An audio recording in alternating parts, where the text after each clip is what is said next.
നമ്മുടെ അയൽ രാജ്യമായ പാകിസ്ഥാനിലെ സ്ഥിതി ഓരോ ദിവസവും വളരെ ദയനീയമായിട്ട് മാറിക്കൊണ്ടിരിക്കുകയാണ്.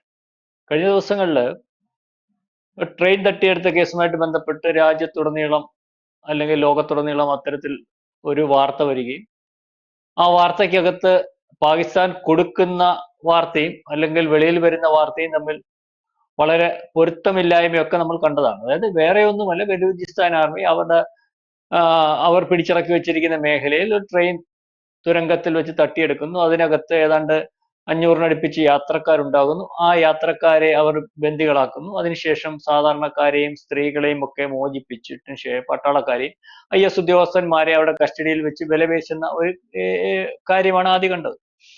അപ്പം ഇത്തരത്തിൽ വിലപേശൽ നടത്തുകയും പാകിസ്ഥാൻ ആ വിലപേശലിന് നിന്നു കൊടുക്കുന്നില്ല എന്ന് പറഞ്ഞ് അവർ പാകിസ്ഥാൻ പട്ടാളത്തിന്റെ ഓപ്പറേഷൻ നടത്തുകയും ആ ഓപ്പറേഷൻ വിജയിച്ചു എന്ന് ഇന്നലെ പത്രക്കുറിപ്പിൽ കൂടി വന്ന ഒരു വാർത്തയാണ് നമ്മൾ കണ്ടത്. പക്ഷെ യഥാർത്ഥത്തിൽ പരിശോധിക്കുമ്പോൾ അവിടുന്ന് ചില മാധ്യമങ്ങളുടെ റിപ്പോർട്ടുകൾ വരുമ്പോൾ അവിടുന്ന് ചില പിക്ചറുകളൊക്കെ നമ്മൾ പരിശോധിക്കുമ്പോൾ വളരെ കൂടുതലായിട്ട് ശവപ്പെട്ടി ചുമ്മിക്കൊണ്ട് പോകുന്ന പാകിസ്ഥാൻ പട്ടാളത്തെ മാത്രമാണ് നമുക്ക് കാണാൻ സാധിക്കുന്നത്. അതായത് വലിയ വലിയ ലോറികൾ ശവപ്പെട്ടി അവിടെ ഈ പ്രശ്നം നടന്ന പ്രദേശത്ത് എത്തിക്കുകയും അവിടുന്ന് ശവം അത് പട്ടാളക്കാരുടെ ആയിരിക്കും. ബലൂചിസ്ഥാന്റെ വാർത്താക്കുറിപ്പിൽ പറഞ്ഞത് ഞങ്ങൾ സാധാരണക്കാരനെ വിട്ടയച്ചു, മാത്രവുമല്ല ബലൂചിസ്ഥാൻ പ്രവിശ്യകൾ അവരുടെ പ്രദേശത്തുള്ള അവരുടെ ഭാഗമായിട്ടുള്ള പട്ടാളക്കാരെ പോലും വിട്ടയച്ചു എന്നുള്ളതാണ് അവർ പറഞ്ഞത്. അപ്പം ബാക്കി പിന്നെ അവിടെ നടന്നതെന്ന് പറഞ്ഞാൽ ഈ പറയുന്നത് പോലെ ഓപ്പറേഷൻ, പാകിസ്ഥാൻ പറയുന്നത് ഓപ്പറേഷൻ നടന്നിട്ടുണ്ടെങ്കിൽ അന്നേരം പട്ടാളക്കാർ മരിച്ചിട്ടുണ്ടാവും, ബലൂചിസ്ഥാൻ ആർമിക്കയുടെ ഭാഗമായിട്ട് നിൽക്കുന്നവർ മരിച്ചിട്ടുണ്ടാവും, അല്ലെങ്കിൽ ബലൂചിസ്ഥാൻ ആർമി പട്ടാളവുമായിട്ട്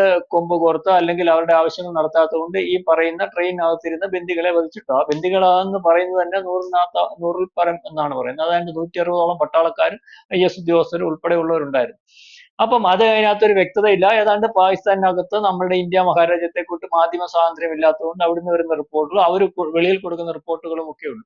ഏതായാലും നമുക്ക് ഒറ്റ നോട്ടത്തിൽ മനസ്സിലാവുന്നതും നമ്മൾക്ക് വിദഗ്ധമായിട്ട് ചില മേഖലയിൽ നിന്ന് കിട്ടിയ അറിവനുസരിച്ചും ബലൂചിസ്ഥാനോട് കീഴ്പ്പെട്ട് ബലൂചിസ്ഥാൻ തട്ടിയെടുത്ത് ട്രെയിനിനകത്ത് പട്ടാളക്കാരെ മോചിപ്പിക്കാൻ പറ്റാതെ ആ പട്ടാളക്കാരും അല്ലെങ്കിൽ പിന്നെ ആ ഓപ്പറേഷനകത്ത് പെട്ട വളരെ കൂടുതൽ പട്ടാളക്കാരും മരിച്ചു പോകുന്ന ഒരു അവസ്ഥയാണ് ഉണ്ടായത്. കാരണം അവരിന്നലെ വെളിയിൽ വിട്ട ട്രെയിൻ പോകുന്നതും അല്ലെങ്കിൽ അതിനകത്ത് മേളിൽ നിന്ന് ഹെലികോപ്റ്ററിൽ ബോംബ് ചെയ്യുന്നതും ഒക്കെ നമുക്ക് വിശ്വസിക്കാൻ പറ്റാത്ത പിക്ചറുകളും വീഡിയോസുകളും ഒക്കെയാണ്. കാരണം നിരപ്പുള്ള ട്രെയിൻ അല്ലെങ്കിൽ അത്തരത്തിൽ നേരെയുള്ള പാതയിൽ വെച്ചല്ല അവർ ട്രെയിൻ തട്ടിയെടുത്തത്. അവർ തുരങ്കത്തിനകത്താണ് ട്രെയിൻ തട്ടിയെടുത്തിരിക്കുന്നത്. തുരങ്കത്തിനകത്ത് ഇരിക്കുന്ന ട്രെയിൻ ഒരിക്കലും ഹെലികോപ്റ്റർ ഉപയോഗിച്ച് ബോംബ് ചെയ്യാൻ പറ്റത്തില്ല. അപ്പം മാത്രമല്ല അവർ ആര് വിചാരിച്ചാലും അത്തരത്തിൽ തുരങ്കത്തിനകത്തുള്ള ട്രെയിൻ തുറസായിട്ട് പോകുന്ന ട്രെയിനിൻ്റെതായിട്ട് പണം ചിത്രീകരിച്ചു കൊടുക്കാൻ പറ്റത്തില്ല. അപ്പം പാകിസ്ഥാൻ അവരുടെ മുഖം രക്ഷിക്കുന്നതിന് വേണ്ടി അല്ലെങ്കിൽ അവർക്ക് കുഴപ്പമില്ലെന്ന് ലോകത്ത് കാണിക്കുന്നതിന് വേണ്ടി അല്ലെങ്കിൽ അവരുടെ ആന്തരിക വിഷയങ്ങൾ ലോകം മനസ്സിലാക്കാതിരിക്കുന്നതിന് വേണ്ടി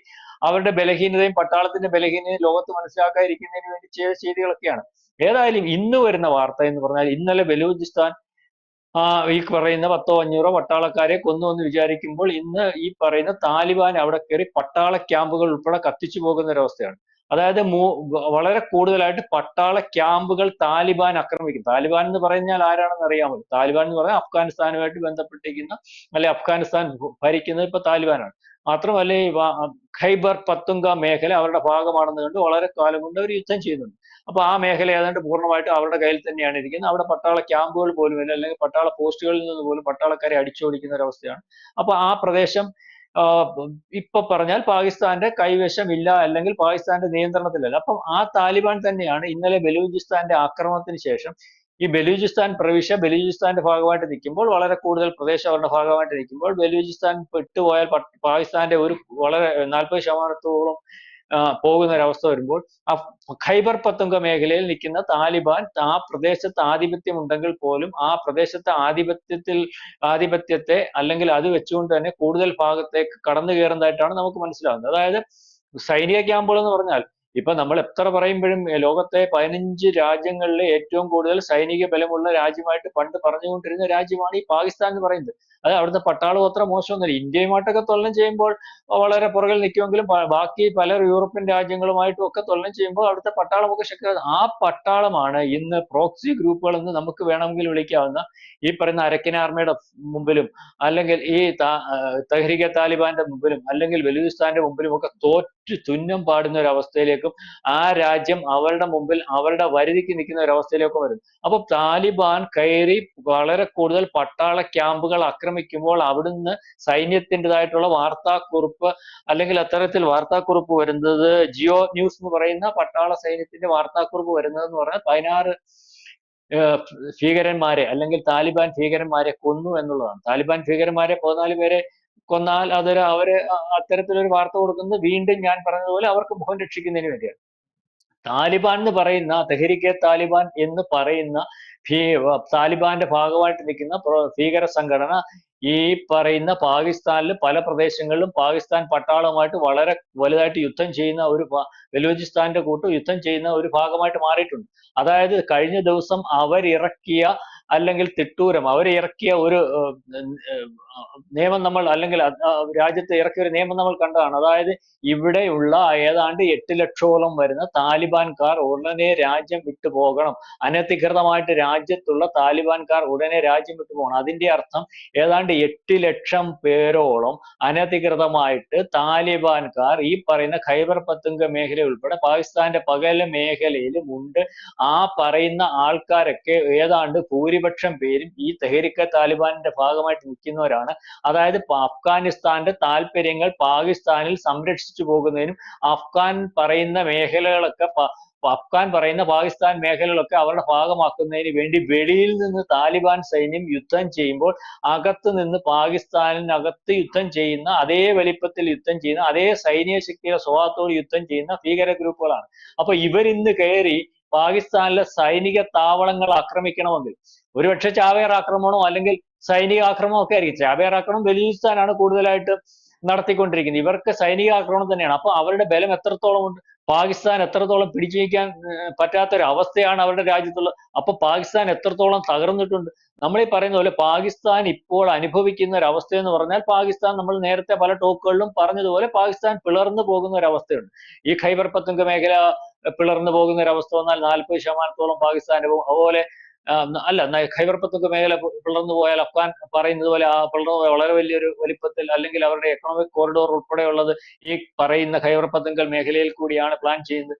ആ ബലൂചിസ്ഥാൻ മേഖല അല്ലെങ്കിൽ ബലൂചിസ്ഥാൻ ലിബറേഷൻ ആർമി ആവശ്യപ്പെടുന്ന അവരുടെ മേഖല പിളർന്നു പോയാൽ പാകിസ്ഥാന്റെ 40%-ഓളം ഭാഗം ഇപ്പൊ നിൽക്കുന്ന പാകിസ്ഥാനിലെ 40%-ഓളം ഭാഗം പോവും. വളരെ വലിയ ഭൂപ്രദേശം അല്ലെങ്കിൽ ഈ പറയുന്നത് പോലെ വളരെ വലിയ വലിപ്പത്തിൽ ഈ ആദായമുള്ള ഒരു ഭൂമി എന്ന് പറയുന്നത് ഒരു പ്രദേശമാണ് ബലൂചിസ്ഥാൻ മേഖല. അതുകൊണ്ട് തന്നെയാണ് ബലൂചിസ്ഥാൻ സ്വതന്ത്രമായിരുന്ന ബലൂചിസ്ഥാനെ അന്ന് ഇന്ത്യക്കും പാകിസ്ഥാനും ഒക്കെ സ്വാതന്ത്ര്യം കിട്ടുമ്പോൾ ബലൂചിസ്ഥാനെ അവർ പിടിച്ചടക്കി വെക്കുന്ന ഒരു അവസ്ഥയുണ്ട്.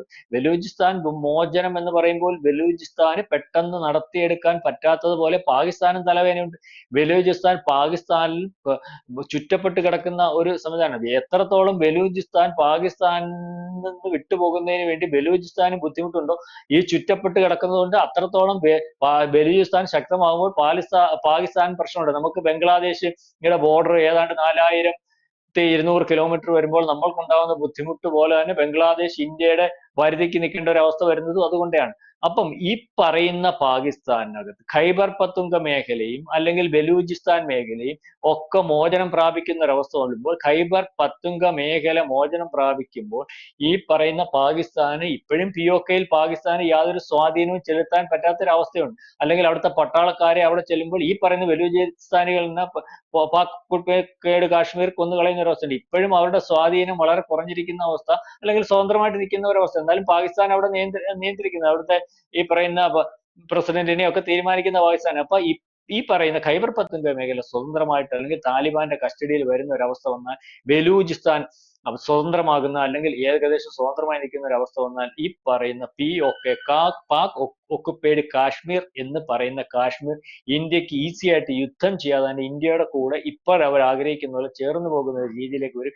ഏതായാലും ഇന്നലെയും ഇന്നും ഇനിയും നാളെയും നമുക്ക് പ്രതീക്ഷിക്കാൻ പാകിസ്ഥാനിലെ അവസ്ഥ വളരെ ദയനീയമാണ്. നമുക്ക് എപ്പോ പറയുമ്പോഴും നമ്മുടെ ശത്രുരാജ്യമാണെന്ന് പറയുമ്പോഴും ഇതൊന്നും അറിയാതെ സാധാരണക്കാരനായിട്ടുള്ള ജനങ്ങൾ അവിടെ വളരെ ദുരിതമാണ് അനുഭവിക്കുന്നത്. ഓരോ പ്രദേശവും ഓരോ ഗ്രൂപ്പുകളുടെ കയ്യിലാണ്. ബലൂചിസ്ഥാന്റെയും അല്ലെങ്കിൽ താലിബാന്റെയും അല്ലെങ്കിൽ താലിബാന്റെ കയ്യിലും ഖൈബർ പത്തൻഖ താലിബാന്റെ കയ്യിലും POK സ്വതന്ത്രമായി നിൽക്കുന്ന ഒരവസ്ഥ. ഏതായാലും പട്ടാളക്കാർക്ക് പാകിസ്ഥാനിൽ ഒന്നും ചെയ്യാൻ പറ്റാത്ത അവസ്ഥ, ഭരണകൂടത്തിന് ഒന്നും ചെയ്യാൻ പറ്റാത്ത അവസ്ഥ, എല്ലാം ശിഥിലമായി പാകിസ്ഥാൻ ഏതാണ്ട് കൃത്യമായി 3ആയിട്ടോ 4ആയിട്ടോ പിളരുന്ന ഒരവസ്ഥയിലേക്ക് പോവുകയാണ്. പാകിസ്ഥാൻ പട്ടാളം ചത്തുമലയ്ക്കുന്നു. അവരെ സഹായിക്കാൻ നിന്ന ചൈനക്കാരന്റെ അവസ്ഥ ഇതേ അവസ്ഥ തന്നെയാണ്. ഏതാണ്ട് 13ഓളം ചൈനക്കാരും ഇപ്പോൾ മരിച്ചിരിക്കുന്നു എന്നാണ് ഏറ്റവും അവസാനത്തെ റിപ്പോർട്ട്.